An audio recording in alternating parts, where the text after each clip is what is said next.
was already developing the basis for a unified, hyperdimensional theory of matter and energy, which he eventually called the Holofractographic Universe. His lifelong exploration into the geometry of space-time has resulted in an exciting comprehensive unification theory based on a new solution to Einstein's Field Equations. This groundbreaking theory, which incorporates torque, Coriolis effects, and the nonlinear mathematics of fractal systems, has been delivered to the scientific community through peer-reviewed papers and presentations at international physics conferences. His research into a variety of fields, including theoretical physics, cosmology, quantum mechanics, biology, chemistry, and ancient civilizations, has led to a coherent understanding of the fundamental structure and model of the universe. This new view leads to an in-depth change in our current perception of physics and consciousness, weaving together the sciences of advanced physics, cosmology, chemistry, and biology, as well as the wisdom and codes of the ancients. Haramein creates an exciting unified tapestry of space-time, which may prove to be one of the most important scientific, philosophical, and technological discoveries of our time. Haramein is the Director of Research at the Resonance Project, a 501c3 public charity dedicated to the exploration of unification principles and their implications in our world today. The foundation is actively developing a research park where science, sustainability, green technology, and permaculture come together. By popular demand, it is my privilege to introduce to you, directly from New York, where he's currently traveling through, Nassim Haramein. Nassim, thank you so much for joining us on the Veritas show. Thank you for having me. I'm glad that we get to talk. It's our pleasure. Nassim, first of all, please pronounce your name so that throughout the interview I'm pronouncing it correctly. My name is Nassim Haramein. Nassim Haramein. Very good. Nassim, for those who may not be familiar with you and your work, maybe a few around the world, why don't you take us back to your childhood growing in Geneva, Switzerland? Tell us of your history, your background, and how it came to influence your current philosophies. Okay, well, it all started really when I was around 10 years old. And actually, although I'm born in Switzerland, the first moments in which I realized there may be a problem in our concepts of the physics of the universe was when I was 10, and at that time I lived in Montreal, in Canada. And okay.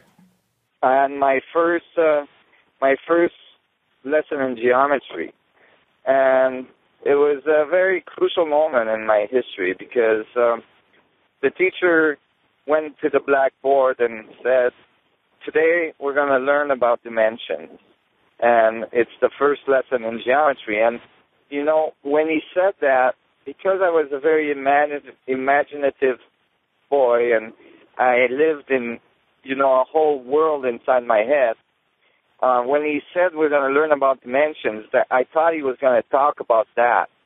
And it was completely different than what I expected. Right. It was a very important lesson.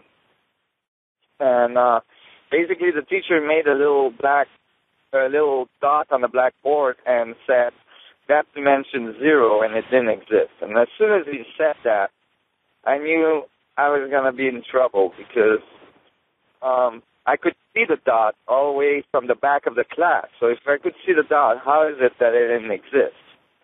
And that was really the start of my exploration of the concepts of dimensions, the concepts of reality, and how it influenced our world. Tell us a story of how I'm sorry. Go ahead. Yeah, go ahead. Yeah, tell us a story of how the trip home from school was an hour and a half because you kept getting kicked out of schools that were closest to your home, and you had to go further and further. And a physicist told you were furthering your education that way. That's right. I was commonly in trouble at school because I wasn't paying attention much. Like I said, I lived in this whole world was occurring in my head at the same time, and I really thought that there was more important things in that world to learn than the stuff I was being taught at school. So I wasn't doing so good at school. So I kept on getting kicked out or changing from one school to the other. So I ended up going to a school that was almost an hour and a half away from my school. And the physicist one day told me I was furthering my education that way. And in one way I was, because it was like during that time that I had so much time to think about reality, about the structure that we live in and the people around me. And during that time, after that lesson in geometry, that night, coming back home, I realized that there may be some fundamental errors in our concepts of dimensions. And, that first lesson where, you get taught that the dot or the point is dimension 0 and doesn't exist, and then it makes a line that's made out of dot that doesn't exist because it still doesn't enclose space, and then a plane is generated out of 4 lines, and that plane still doesn't exist because it still doesn't enclose space, and then all of a sudden 6 non-existing planes are put together to create a cube. And that's thought to be existence. That's thought to be the third dimension. And, I just didn't understand how,